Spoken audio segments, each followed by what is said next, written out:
বন্ধুরা, আমি এই মুহূর্তে আছি মুর্শিদাবাদের ঐতিহাসিক লালবাগ এলাকায়। আর আমার ঠিক সামনেই রয়েছে মতিঝিল পার্ক। এর নামের অর্থ হলো মুক্তোর হ্রদ। সত্যি বলতে এখানকার প্রাকৃতিক পরিবেশ আর শান্ত জলের পুকুর দেখলে মনে হয় যেন একটা সবুজ ক্যানভাসের ওপর মুক্তো ছড়ানো। জানেন কি, এই বিশাল ঝিলটার আকার ঘোড়ার খুরের মতো, যা এটিকে একটা বিশেষ পরিচিতি দিয়েছে। এর পাশেই নবাব আলীবর্দী খাঁর তৈরি কালো মসজিদ।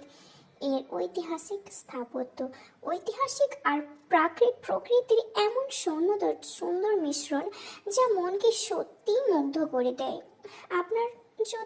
আপনারা যদি লালবাগ আসেন তবে এই জায়গাটা মিস করবেন না।